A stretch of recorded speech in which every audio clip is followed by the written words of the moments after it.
Welcome into the In the Money podcast for Thursday, April 11th. I'm Tom Leach along with Jim Goodman, and we're going to take a look at the late pick four on the Thursday card. No stake for Thursday. Got a couple of them coming up on Friday, though, so time to gear back up for a big weekend. Saturday's a big card as well with multiple stakes races. But let's get into the Thursday card, Jim. It's the sixth race where the pick four starts. It's a non-winners of one allowance for fillies and mares going 6 furlongs. And where did you land?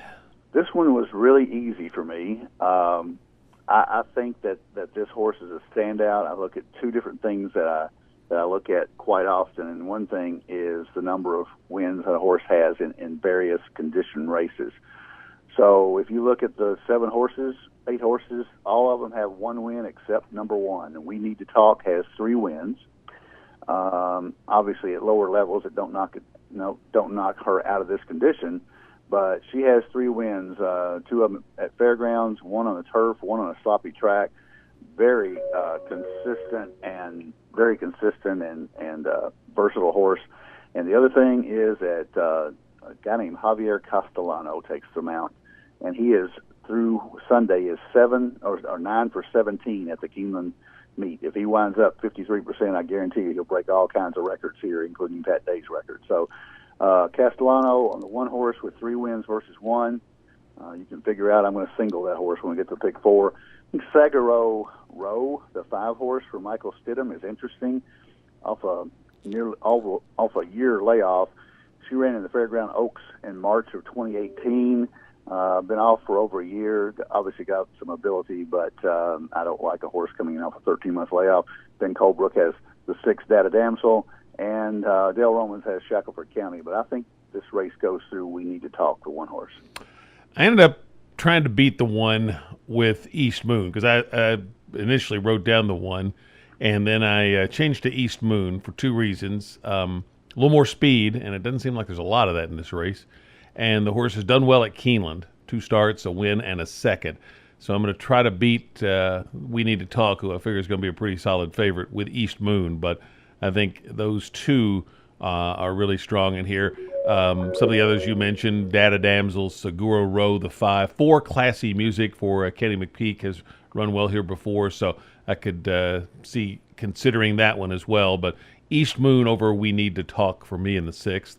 7th race is 3-year-old fillies on the turf, going a mile in the 16th at a first-level allowance. I took Connectivity here.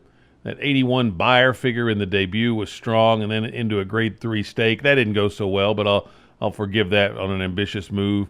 Now back into a more easier spot than a grade 3 stake. I like Irad Ortiz staying on in the saddle. So Connectivity is my pick there. But I thought Mission for L was interesting. Pep for Todd Pletcher. He didn't debut a lot of them on turf, and so this one won first out. Fortunate Girl, the 1, Desert Ride, the 14, if that one draws in, could get some consideration as well. But I liked Connectivity in the 7th. How about you? I went with a lot of horses in here. I think you can't go wrong with Chad Brown. My win pick is horse hung on the outside. Brereton Jones, when he keeps a filly and doesn't sell it and runs it, I think you always have to look at those fillies. And Brereton bred the horse, the 12 horse. Larry Jones trains. Got a 70 buyer first time out at Fairgrounds, stretches out from 5.5 to a mile and 16. And the horse is named after Brereton's wife. So you got to think that this horse might be a little special. It'd be hard to name a horse after your wife if you don't like it. So Libby Knows for Brereton Jones, 12 horse is my pick. I'm going to use a lot of horses in the pick 4, including Fortunate Girl, the 1, Connectivity, the horse that you mentioned, the 4, Furiously Fast for Cassie and Le Peru, the 5 horse, Mission from L for Brendan Wallace, who tried a grade 3 stakes race a lot like Connectivity last time out and couldn't fire there, and Pep for Todd Pletcher. All the obvious horses. I'm going to go deep in the pick 4 here where we talk about this, but I think Libby Knows, the 12 horse, is my hunch play for Brereton Jones. Let's go to the 8th race. It's a 3rd level allowance, 6 furlongs, and you've got fillies and mares going here. Probably a big favorite down on the rail, Talk Vuv to me. What do you think? Yeah, I'm glad you tried to say that before I did. I can't imagine having to call a race with that. I'm not very good in French, but Talk Veuve to me is my pick as well. Coming off grade ones last summer and in the Spinster here last fall, this horse went off at 2-1 in the Spinster.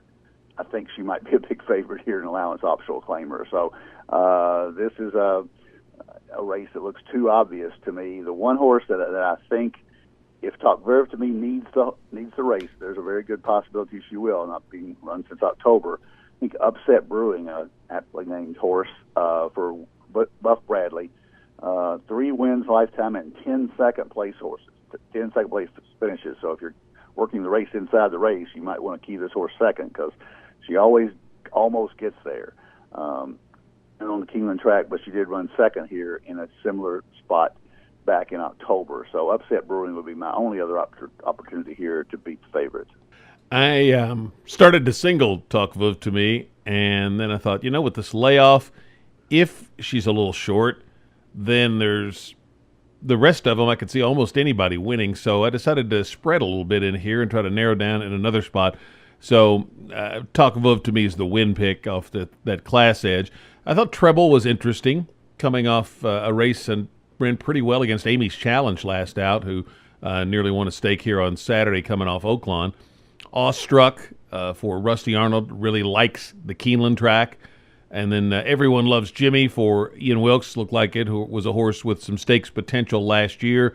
Only one out this year. That was just a turf experiment, so just draw a line through that one. And then the form looks pretty good. So I thought I'd include that one as well. So I'm going to go 4 deep, actually, when we get to the pick 4. But Talk Veuve to me is the win pick. 9th race is 3-year-old maidens going long on the turf. Got another Chad Brown in here that's going to be a big favorite, Exalt. I'm going to try to beat this one with Lady Nakuru.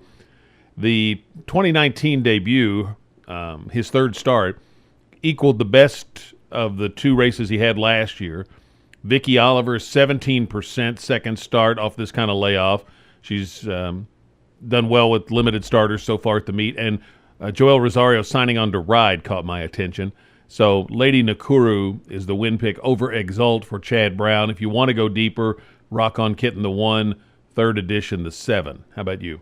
Yeah, I think Chad Brown's going to be the big favorite here. It's kind of foolish to go against him when he's got a horse that looks this obvious. Horses run well a mile and an eighth, so this distance is no problem for the 9 Exalt. But I'm going to go deeper here, too, as well, hoping to catch a price with Rock On Kitten for Maker.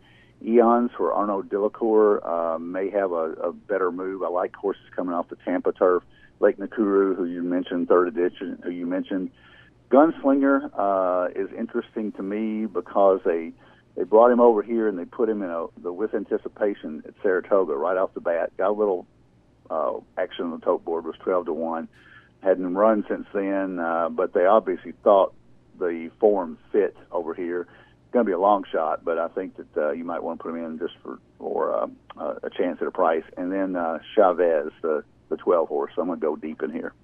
All right, let's go to the late pick 4 tickets. Starts in the 6th. I'm going to take 4 or 5 actually in the first leg. The 2 we talked about, East Moon and We Need to Talk. Those were our 2 picks. But I'm going to add Seguro Row, Dead at Amsel, Classy Music. So 1, 4, 5, 6, 7.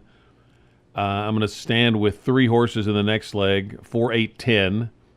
As I said, I'm going to go a little deeper in the allowance feature, 1, 2, 3, 6. Not singling Talk Veuve to me. Going to try to beat the big favorite, hopefully, in a pick 4. And then I'm going to go 2 deep in the last leg, the Chad Brown, the 9, and the 5, Lady Nakuru. So that's 5 by 3 by 4 by 2 for $60 on a 50-cent ticket. How about your pick 4? Well, just like yesterday, we've got a different strategy here. We like some of the same horses, but I'm going to do it a little bit differently on the pick 4. I'm singling We Need to Talk in the 1. I think Castellano is the key there and gets that horse over the top. So I'm going to single there. I'm going to go ahead and go all in the 7th race. I have a rule that if you can't narrow it down less than half, go ahead and go all. So I'm going to go all there for 12 horses. I'm going to use the 1 and the 5, Talk Veuve to me, and the 5, Upset Brewing in the 3rd leg. And then going 7 deep in the last, which is exactly half of them, I guess. 1, 4, 5, 7, 9, 11, 12. Just trying to catch some prices there. Actually, that is more than half, so I broke my rule, but I ran out of money. So I'm going to go all in the 2nd leg and 7 in the last leg. You want to go all in the last leg and just single the one. Talk Groove to me in the third leg. You could go all. You could go single all, and that's not a bad play. But my ticket is 1 with all, with 1-5, with 1-4-5, 7-9, 11, 12, and I believe that's $84, $42 if you single the one. Best of luck with your wagers on the Thursday card at Keeneland. Don't forget if you got an invitation, make sure to respond to the Keeneland Select Appreciation Day that is coming up on Sunday at Keeneland. For Jim Goodman, I'm Tom Leach, and this is the In the Money Podcast.